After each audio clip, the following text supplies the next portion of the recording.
نحمده ونصلي على رسوله الكريم اما بعد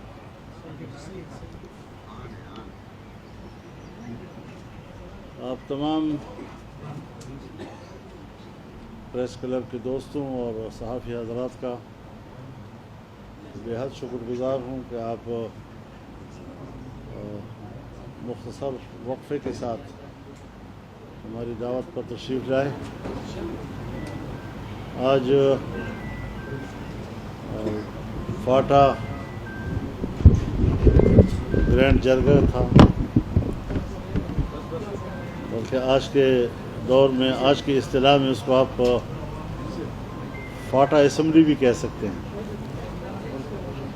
اور بڑی تعداد میں قبائلی عمائدین اور زعماء اس میں شریک ہوئے۔ ہر چند کے اس جرگے کے ایجنڈے پہ کوئی عزم استحکام آپریشن یا اس قسم کی بات نہیں تھی، کیونکہ یہ اس اعلان سے پہلے بلایا گیا تھا، لیکن ظاہر ہے جی کہ پھر ان کے سامنے بھی کرنٹ ایشو یہی تھا، تو اس حوالے سے بڑی صراحت کے ساتھ فاٹا کے تمام ایجنسیوں، یا آج آپ اس کو اضلاع کہیں،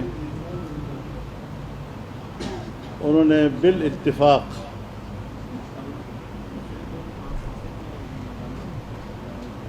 عزم استحکام کو عدم استحکام قرار دیا اور اس پر عدم اعتماد کا اظہار کیا، اس لیے نہیں کہ وہ امن نہیں چاہتے۔ امن کے حوالے سے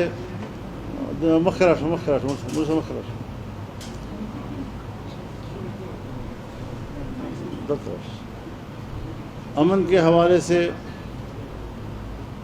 صورتحال اس وقت بہت گھمبیر ہے۔ مسلح گروپوں سے وابستہ لوگ ماضی کے مقابلے میں کئی گنا زیادہ علاقوں میں پھیل چکے ہیں، یہاں تک کہ وہ اب ٹریفک بھی کنٹرول کر رہے ہیں، کئی گھنٹے ناکے لگاتے ہیں، مسافروں سے ٹول وصول کرتے ہیں، اور مغرب کے بعد ہمارے جنوبی علاقوں میں، تو جنوبی اضلاع میں پولیس جو ہے وہ اپنے اپنے تھانوں میں محصور ہو کے رہ جاتی ہے، اور ان کو اجازت نہیں ہے کہ وہ تھانوں سے باہر سڑکوں پر ڈیوٹیاں دے سکیں۔ لیکن چونکہ ہمارے اس صوبے کے لوگوں نے بہت بڑی قربانیاں دی، سوات سے لے کر وزیرستان تک، انہوں نے جس طریقے سے اپنی ہی ملک میں ہجرت کی، اپنے گھر چھوڑے، اور سال ہا سال تک وہ پورے ملک میں در بدر پھرتے رہے۔ آپ جانتے ہیں ہمارا اپنا ایک کلچر ہے، قبائلی کلچر، جہاں کی ہماری مائیں بہنیں اپنے ایک محدود ماحول میں حیا اور عزت کی زندگی گزارتی ہیں، ان کو صحراؤں میں لانے پہ مجبور کر دیا گیا، ان کو بازاروں میں بھیک مانگنے پہ مجبور کر دیا گیا، ان کی عزت نفس کو پامال کیا گیا، ان کی چادر و چلمن کو تار تار کر دیا گیا، اور جوانوں پہ جو گزری ان کی تعلیم تباہ، ان کا مستقبل تباہ، اور اب تباہال فاٹا جب لوگ واپس جاتے ہیں تو ان کے پاس گھر نہیں، آپریشنوں میں ان کی دیہاتوں کی دیہاتیں تباہ ہو چکی ہیں۔ میرے پاس کچھ وفود آئے جن کو سال 1.5 سال پہلے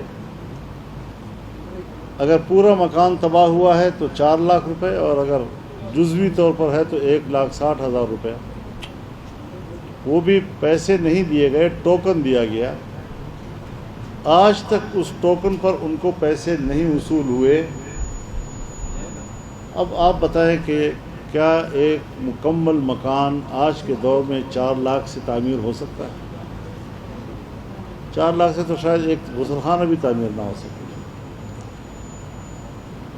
کیا ایک چھوٹی سی دیوار 1,60,000 میں بن سکتی ہے؟ اس طریقے سے فاٹا کے عوام کا معاشی قتل بھی کیا گیا، عزت نفس کا قتل بھی کیا گیا، چادر و چلمن کا قتل بھی کیا گیا، اور ایک بار پھر یہ اعلان ہوتا ہے کہ ہم آپریشن کریں۔ ہمیں کم از کم یہ تو بتایا جائے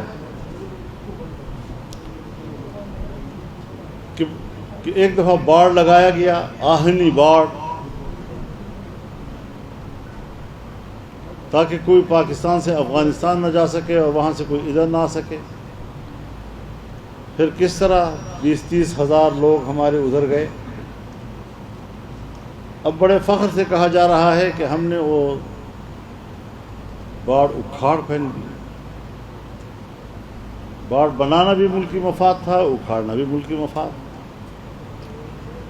اب اس سے کہیں زیادہ طاقتور ہو کر وہاں سے لوگ ادھر آئے، بجائے اس کے کہ ہم ایک ذمہ دار ریاست کا ثبوت دیتے، ہم نے ہر فیصلہ اشتعال کی بنیاد پر کیا۔ ہم نے جذباتی اور فوری رد عمل کے انداز میں بات کی۔ کبھی بھی ریاستوں کے معاملات وہ نہ اجرت سے طے ہوتے ہیں، نہ جذباتی انداز کے ساتھ طے ہوتے ہیں، نہ دھمکیوں کے ساتھ طے ہوتے ہیں۔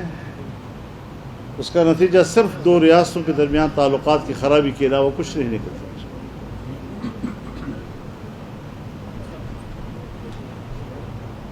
ملک میں واقعات ہو رہے ہیں، اسٹیبلشمنٹ سے لوگ پوچھتے ہیں یہ کیوں ہو رہا ہے، وہ اپنے سر سے بوجھ اتارتے ہیں اور کہتے ہیں یہ تو افغانستان سے لوگ آ رہے ہیں، اور بڑے آرام سے ان کے خلاف ایک احتجاج نوٹ کرا دیتے ہیں۔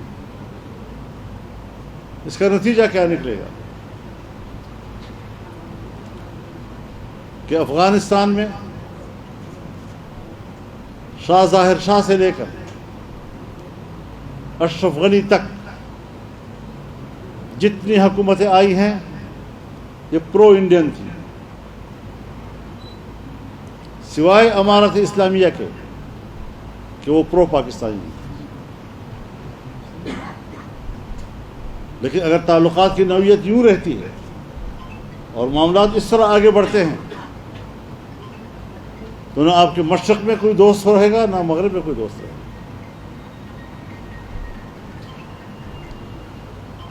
اگر ایران کی طرف سے دراندازی ہوتی ہے پھر آپ بھی دراندازی جواب میں کر لیتے ہیں، 1 ہفتے کے اندر اندر معاملات طے ہو جاتے ہیں۔ یہ رویہ افغانستان کے ساتھ کیوں نہیں ہے؟ تو پھر ہمیں سمجھنا چاہیے کہ افغانستان بین الاقوامی ایجنڈے کی زد میں ہے، اور ہم ان قوتوں کے مفادات کو سامنے رکھتے ہوئے یا ان کی خواہشات کو سامنے رکھتے ہوئے افغانستان میں موجود امارت اسلامیہ کو مستحکم کرنے کی بجائے عدم استحکام کی طرف لے جانا چاہتے ہیں۔ سن 1980 سے لے کر اب تک افغانستان کا چپا چپا خون سے رنگے۔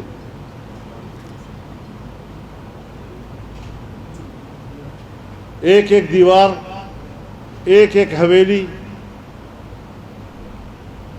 وہ آج منہدم ہو چکی ہے۔ اس تباہ و برباد افغانستان کی تعمیر پاکستان کے لوگ بھی سمجھتے تھے اور افغانستان کے لوگ بھی اس امید میں تھے کہ اس کی تعمیر میں پاکستان تعاون کرے گا۔ پاکستان نے بھی کہا افغانستان کا استحکام ہمارے فائدے میں ہے، اور انہوں نے بھی کہا پاکستان کا استحکام ہمارے فائدے میں ہے۔ اتنی بڑی امیدیں جو دونوں ریاستوں اور ان کے عوام نے ایک دوسرے کے ساتھ وابستہ کی تھی، کس قیمت پر خاکستر کی جا رہی ہے۔ اور چونکہ میں خود گواہ ہوں اور الیکشن سے پہلے میں نے 1 ہفتہ کا سفر کیا اور تمام شعبوں میں باہمی تعاون پر میں ایک کمٹمنٹ لے کر وہاں سے آیا۔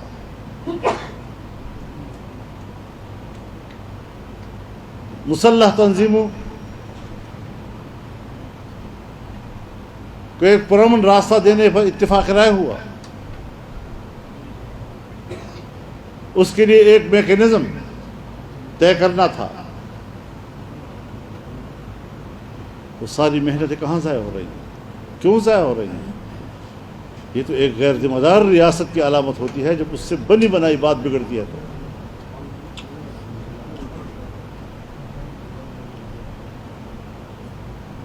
تو اس اعتبار سے آج فاٹا کے جرگے نے اس سارے صورتحال پر بحث کی، اس پر اپنے عدم اطمینان کا اظہار کیا، اور چند روز پہلے جو ہمارے وزیرستان کے جنوبی وزیرستان کے امیر مولانا مرزا جان صاحب شہید ہوئے تھے، اور اس کے علاوہ دوسرے شہداء، ان کے لیے خراج عقیدت کا اظہار کیا گیا، بلندی درجات کی دعا کی گئی، ان کے خاندان کے ساتھ ہمدردی کا اظہار کیا گیا، اور ان کے لیے صبر جمیل کی دعا کی گئی۔ یہ اس وقت کی صورتحال ہے جو آج کی اس جرگے سے وابستہ ہے۔ مزید جو آپ کچھ کہنا چاہیں گے تو۔ آپ کی بات سے آپ نے پارلیمان میں بھی بات کی، آج یہاں پہ بھی بات کی، جنوبی اضلاع بنو ڈویژن اور ڈیر اسماعیل خان ڈویژن، یہاں پہ آپ نے فرمایا ہے کہ 4-5 مہینے بعد امارات اسلامیہ کا قیام ہو جائے گا۔ تو کیا آپ امارت اسلامیہ کے خلاف ہیں، امارت کے خلاف ہیں، یہاں پہ اسلامی قوانین اسلامی نظام کے خلاف؟ میں نے تو کہا کہ آپ بڑا سنجیدہ سوال کر رہے ہیں، تو آپ تو مزید کنفیوژن پیدا کر رہے ہیں۔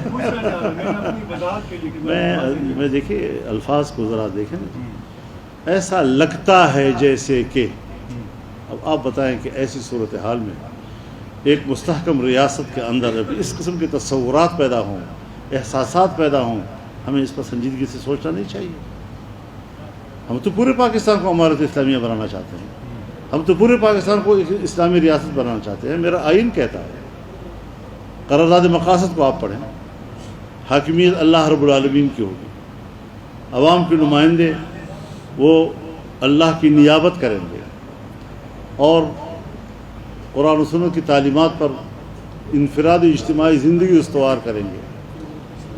اسلام پاکستان کا مملکتی مذہب ہوگا، تمام قوانین قرآن و سنت کے تابع ہوں گے، قرآن و سنت کے خلاف کوئی قانون نہیں بنایا جائے گا۔ اس کو عملی جامہ پہنا ہے نا، یعنی میرے ملک پہ تو اساس موجود ہے، ہم اس اساس کو گرانا نہیں چاہتے، ہم اس کو کسی عدم توازن کا شکار نہیں ہونے دینا چاہتے۔ ورنہ آپ جانتے ہیں بالاکنڈ تحریک جب تھی صوفی محمد صاحب مرحوم کی، اس سے کوئی ہمارا نظریاتی اختلاف تو نہیں تھا، لیکن جس زاویے کے ساتھ وہ بات کر رہے تھے ہم نے اس سے اتفاق نہیں کیا۔ ہمارے پاس زاویہ موجود ہے، ہم اگر اس پہ کنفیوژن پیدا کریں گے تو مشکلات پیدا ہوں گی۔ لہٰذا اس قسم کی صورتحال اگر ملک کے اندر پیدا ہوتی ہے تو یہ سنجیدہ صورتحال ہوتی ہے، بجائے اس کے کہ میں پریشان ہوں، میں ریاست سے سوال کر رہا ہوں، ریاست کو اس طرح متوجہ کر رہا ہوں، آپ ریاست کی طرف سے مجھے دفاعی پوزیشن میں ڈالنا چاہتے ہیں، یہ نامناسب ہے۔ مولانا صاحب یہ بتائیں کہ آپ کیا سمجھتے ہیں کہ جو موجودہ صورتحال ہے وہ حکمرانوں کے ہاتھ سے نکل نہیں گیا؟ دوسرا میرا یہ سوال ہے کہ جو حالات بنے ہوئے ہیں کیا یہ حکمران ذمہ دار نہیں ہے اس حالات کے کہ انہوں نے اتنا اسپیس دیا کہ اب وہ خود بھی سنبھال نہیں سکتے؟ دیکھیے حکمران سے مراد آپ کی کیا ہے؟ بس وہی ٹھیک ہے، مشرف اور اس کی تسلسل، یہ ہے ہمارے حکمران جو اس قسم کے فیصلے کرتے ہیں اسٹیٹ کے حوالے سے۔ یہ ہمارے بھائی ہیں سب، کوئی بڑے بھائی کوئی چھوٹے بھائی پارلیمنٹ میں بیٹھے ہوئے ہیں، کوئی حزب اختلاف میں کوئی حزب اقتدار میں۔ کسی زمانے میں ہم کہتے تھے حکومت کا جو حکومتی سائڈ جو ہے وہ ہائی برڈ ہے، اب حکومتی سائڈ بھی ہائی برڈ ہے، اپوزیشن سائڈ بھی ہائی برڈ ہے۔ پورا پارلیمنٹ کس پہ آپ اعتماد کریں؟ فیصلے کون کرتا ہے؟ یعنی آپ بتائیں، فیصلہ آیا، اناؤنس کیا گیا، ایپیکس کمیٹی نے اناؤنس کیا، کیا اس میں کنفیوژن تھی کہ پرائم منسٹر ہاؤس سے نئی وضاحت جاری کرنی پڑی؟ کیا خود ادارے کے اندر بھی مختلف اطراف سے آراء لی گئی تھی؟ کافی سوالات ہیں، وہ اس نے کنفیوژن پیدا کر دی ہے۔ اور یہ جو عزم استحکام ہے، اس کا بسم اللہ ہی عزم استحکام سے ہو گئی۔ 2013 سے 2018 کی حکومت تک حکومت جہاں بھی پھنستی تھی آپ ان کو نکالنے کی کوشش کرتے تھے، آپ ان کے ساتھ تھے۔ ایسی کیا وجہ ہوئی ہے کہ ابھی بھی حکومت مشکل میں ہے لیکن آپ باہر ہیں؟ ایسی کیا وجہ ہے کہ آپ جو ہیں آپ کو اس کی رائے کو احترام نہیں کیا جاتا، یا آپ کی رائے کو سنا نہیں جاتا؟ اب میں ملک کو مشکل سے نکالنا چاہتا ہوں۔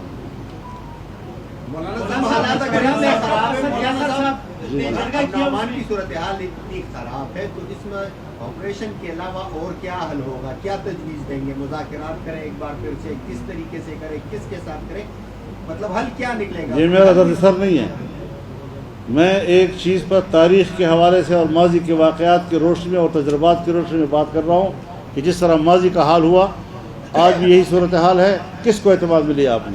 کیا پارلیمنٹ کو اعتماد، جو پارلیمنٹ تم نے خود بنائی ہے، کیا اس کو بھی اعتماد میں لیا؟ مولانا صاحب، یہ آپ نے خود کہا کہ کئی گنا زیادہ طاقت سے مسلح لوگ آ رہی ہے، تو اب اس کا اگر آپریشن وہ نہیں کریں گے تو کس طرح اس کو؟ یہی سوال دونوں نے کیا۔ یہ سوال جو ہے یہ ان سے کیا جائے کہ تمہاری ماضی میں جو روایات ہیں آپریشنوں کی، وہ تو ناکامی کے علاوہ کچھ بھی نہیں ہے، تو کیا ایک اور مشکل میں قوم کو ڈالنا چاہتے ہیں، پھر ایک دفعہ خون بہانا چاہتے ہیں ہمارا؟ مولانا صاحب آپ کو یہ ہے سوال، ہمارا سوال ہے، یہی جو آپ کہہ رہے ہیں یہ میرا سوال ہے۔ مولانا صاحب جرگے ہوئے فاٹا کے حوالے سے پی ٹی آئی کے زیر انتظام مولانا اسد قیصر صاحب نے کہا ہے کہ ہم نکلیں گے، اور انہوں نے ساتھ یہ بات بھی اٹیچ کی ہے کہ مولانا صاحب کے ساتھ ہماری باتیں چل رہی ہیں، پھر نکلیں گے، تو وہ آپ پہ تو کیا نہیں کر رہے نکلنے کے لیے؟ جب وہ رابطہ کریں گے تو بات کروں گا نا۔ رابطہ تو کر رہے ہیں سر، 4-5 ملاقاتیں آپ کی ہو چکی ہیں۔ آپ جس کو ان کے نمائندے بن کر آئیں گے پھر بات ہوگی۔ جی بیٹا، اس بات کو ہٹ کے امریکہ میں قرارداد منظور ہوا ہے کہ پاکستان میں جتنے بھی سیاسی قیدی ہیں، سیاسی اسیر ہیں، ان کو رہا کیا جائے، اور آج اس میں پارلیمنٹ میں بڑی بات ہو گئی، تو اس سے تو آپ کا وہ موقف صحیح نہیں ہوا کہ جس کو وہ بول رہے ہیں۔ میں یہی کہتا ہوں، میں تو یہی کہہ رہا ہوں کہ جن کے لیے یہ سب کچھ کیا گیا تھا وہ بھی کہنے پہ مجبور ہو گئے کہ شاید کچھ ضرورت سے زیادہ ہی ہو گیا تھا جو ہمیں بھی محسوس ہو گیا ہے۔ مولانا صاحب آپ کے ساتھ کچھ ملاقات وزیر اعظم صاحب کے کچھ نتیجہ سامنے نظر آ رہے ہیں؟ جی بالکل، ملاقاتیں تو روزانہ بلکہ ہفتے میں کئی ملاقاتیں ہوتی ہیں، ملنا جلنا رہتا ہے ہمارا، اور ان ملاقاتوں میں ہمارا ایک ہی سوال ہے کہ پہلے آپ ہمیں بتائیں آپ کے پاس ہماری کسی ایک شکایت کے ازالے کی کوئی چیز ہے، ہمارے کسی نقصان کی، سیاسی نقصان کی ازالے کی آپ کے پاس کچھ ہے؟ اگر ہماری شکایت کا ازالہ، نقصان کی تلافی کی آپ کے پاس کچھ ہے تو آپ سامنے لائیں تاکہ پتہ چلے کہ آپ چاہتے کیا ہیں۔ ہم نے تو جو کچھ دیکھا ہے، ہم تو سیاسی پارٹیوں سے گلہ نہیں کر رہے، ہم تو ان اداروں سے گلہ کر رہے ہیں جنہوں نے سیاست میں مداخلت کر کے، جنہوں نے الیکشن میں مداخلت کر کے پورا الیکشن نتیجہ اپنے قابو میں لے لیا اور تبدیل کر دیا۔ مولانا صاحب مذہبی جماعتوں میں خصوصاً JUI کے اکابرین کو نشانہ بنایا جاتا ہے اور اس کی ذمہ داری بھی کوئی کالعدم تنظیم کی جانب سے لی جاتی ہے. اس بارے میں آپ کی کیا کہنا ہے؟ دیکھیے یہی تو ایک مشکل ہے جس کا نہ آپ کے پاس حل ہے نہ حکمرانوں کے پاس حل ہے. ایک دین کی جماعت اعلاء کلمت اللہ کی سربلندی کے لیے ایک منظم جماعت جس کی گزشتہ 100-150 سال کی تاریخ موجود ہے، اس کی پشت پر ایک جدوجہد ہے، قربانیوں کی ایک جدوجہد ہے اور کئی سو سالوں کی جدوجہد ہے. ان اکابرین سے جو چیز ہمیں منتقل ہوئی ہے، چاہے وہ نظریے کی صورت میں ہو، عقیدے کی صورت میں ہو، یا اس عقیدے اور نظریے کے لیے کام کرنے کے رویے اور منہج کی صورت میں ہو، یہ امانتیں ہیں. اور کوئی اس قسم کی اشتعال، زبردستی، جبر، یہ علماء کی جماعت ہے. یہاں پر اگر ہم ان کو شمار بھی کریں علماء کرام کو تو 5 لاکھ سے زیادہ علماء کرام جو باقاعدہ فارغ التحصیل علماء کرام ہے، یہ ان دنیا کا سب سے بڑا فورم ہے. تو پھر کون ہوتا ہے جو کہیں دیوار کے پیچھے 2-4 آدمی بیٹھ کر ایک پہاڑ کے پیچھے وہ ہمیں اتنے بڑے علماء کی جماعت کی رائے کو اور فکر کو اس کو فتوے لگائیں اور ہمیں واجب القتل کہیں؟ تو کسی مسلمان کو، ایمان والے کو، جس کے قلب میں ایمان کا نور ہے اور آپ نے اس کو کافر کہہ دیا تو وہ واپس لوٹتا ہے اسی کی طرف. تو اس کو بھی ذرا سمجھنا چاہیے. قبائلی جرگے کی گفتگو کے جواب برقرار ہے. قبائلی جرگے سے ہوئے درخواست ہمیں انتظام آپریشن بیا کی ہی نو صلاح عمل بسائی. قبائلی جرگہ اگے ٹول پہ اتفاق رائے سرا دا دوی حکومت طرفنا دا نوے اعلان یا ایپیکس کمیٹی طرفنا دا نوے اعلان دے عزم استحکام پر نمبر آپریشن دا باندې بے قراری خارا کړه، عدم اعتماد پہ خارا کړه او دا مسترد شي، بلکہ دا عدم استحکام وګرځاو، عزم استحکام نه دی. او ظاهره خبره ده چې فوري طور باندې خو نه هغوی څه نقشه وړاندې کړې ده، ولې ایپیکس کمیټې چې کوم اعلان په کوم تفصیل سره کړی و، بیا څه ضرورت و چې درېیمه ورځ پرایم منسټر هاوس نه یو نوی وضاحت جاری شو چې د اپریشن شکل بدایي و ادابي، نو هلته هم کنفیوژن موجود ده. لہذا چې څو پورې صورتحال د هغې طرف نه واضح نه وي تر هغه وخته پورې خو دومره خبره دوی کړې ده چې مونږ اپریشن هغه خپل ځان دپاره تباه کون بولو او مونږ ډېر قربانیانې ورکړي دي، بیا ځانونه نشو بې عزته کولی، نشو ذلولی او بار بار مونږ امتحان واخلی.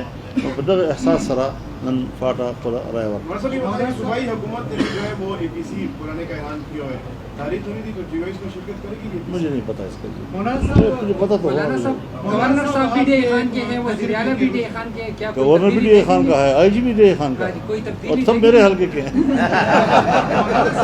مولانا صاحب اپنے تجربے کے بنیاد پر بتائیں کہ پاکستان میں حکومت کا جو ٹینیور ہے تو موجودہ حکومت یہ مدت پوری کرنے آپ کے تجربے میں حضرت جس کو آپ حکومت کہتے ہیں میں اس کو حکومت کہتا نہیں. اب وہ مدت پورے کرے بھی تو میرے نزدیک مدت نہیں ہے، نہ پوری کرے تو میری حکومت. میں تو دوبارہ الیکشن چاہتا ہوں، دوبارہ عوام کو حق دیا جائے کہ وہ اثر نو مینڈیٹ طے کرے اور اس پہ بالکل اسٹیبلشمنٹ کا کوئی دخل نہ ہو، دور رہے. صاحب ایک دفعہ ہم دیکھیں جو جتنے بھی فوجی آپریشن ہیں اس کے نتائج بعد میں کچھ اچھے نہیں آئے ہیں، جس طرح کہ آپریشن درگازت ملک کا سب سے مہنگا ترین آپریشن ہو گیا، لیکن اب دوسرے آپریشن کی ضرورت نہیں پڑی. ایک لمبی فہرست ہے 2005 سے لے کر اب تک امن معاہدوں کے، امن مذاکرات کے، اس کے بھی کچھ فائدے ہمیں نظر نہیں آ رہے ہیں. تو کوئی تیسرا راستہ کیا ہے آپ کے؟ ہمیں بٹھائیں، ہم سے بات کریں کوئی اس حوالے سے. ہم نے ان 2010 میں جو سوات میں آپریشن شروع کر رہے تھے اس پر بھی کہا تھا کہ جو آپ کا طریقہ کار ہے اس پر ہم مطمئن نہیں پوچھا، انہوں نے شروع کر دیا. الٹا ہمیں کہنے لگے کہ آپ تو دہشت گردوں کو سپورٹ دے رہے ہیں. پھر اس کے بعد مسلم لیگ نواز شریف کی حکومت تھی، انہوں نے انضمام کا فیصلہ کیا. ہم نے کہا فاٹا انضمام غلط کر رہے ہیں آپ لوگ، آپ تیاری نہیں ہیں. آپ کے پاس وہ نظام اور وہ میکینزم ہی نہیں ہے اس کے لیے. اور انہوں نے کہا جی کہ ہم ٹھیک کر رہے ہیں. کر لیا. اب جب کر لیا تو فاٹا کے علاقوں کو سیٹل کے علاقوں کے برابر لانا اور سیٹل کے لوگوں کے معیار زندگی کے برابر ان کی معیار زندگی کو بلند کرنا اور وہاں کا انفراسٹرکچر روڈوں کی صورت میں, بجلی کی صورت میں, اسکول کالجز یونیورسٹیوں کی صورت میں, ہسپتالوں اور بڑے ہسپتالوں کی صورت میں ایک بڑا نیٹ ورک وہاں پر انہوں نے لوگوں سے کہا کہ ہم ہر سال 100 ارب روپے ان کو دیں گے اور 10 سال تک دیں گے, یعنی 1000 ارب. آج 7 سال مکمل ہو گئے ہیں. مجھے کوئی بتا سکتا ہے کہ 1 ارب پورے ہو گئے ہوں اور ان کو اس وعدے کے مطابق 7 سال کے بعد جب 700 ارب ہونا چاہیے تھا تو کیسے چلے گا یہ؟ کیسے وہ اس کو ترقی کریں گے؟